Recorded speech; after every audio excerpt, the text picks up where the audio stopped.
wa rahmatullahi taala wa barakaatu sëñ Ibrahima Sougou Ndiarème xasida gii di Mumitu laa bëgg ñu jàng rawatina jullit yi ci diggante israélien yi di bombardé réew moom di Palestine ñu ko jàngee rek ku ko mën a jàng guddi ajjuma na nga ko jàng lu waaye mën a jàng doon te ñett la na nga ko jàng ñu ñaan yàlla daraje alxuraan ci barkeb sëñ Saliou israélien yi ci mujj koor gi ñu ne li ñu def duñ ko defaat ba faw yàlla nañu yàq ba faw képp ku jot vidéo bi na nga ko jox sa morom ndaxte kat jullit yi liñ man mooy ñaan te seetaan gi ëpp na te sëñ bi bàyyiwul dara xasida gi di Mumitu sëñ Tuubaa tëgg ko man kaana xadduman lillaahi xasida gi loolu tax mu jóg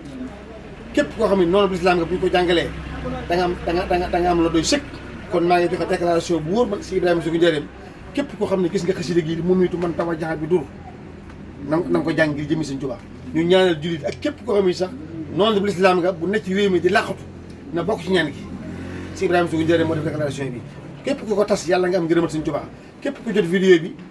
loo jàng na ma ko wax li mu jàng na ma ko wax boo ñëwee ba ansil xalaa saxsin ansil googu boo fa taxee boo ñaanee loo fa ñaan sëñ Tuubaa dana ko def wasalaamaaleykum wa rahmatullah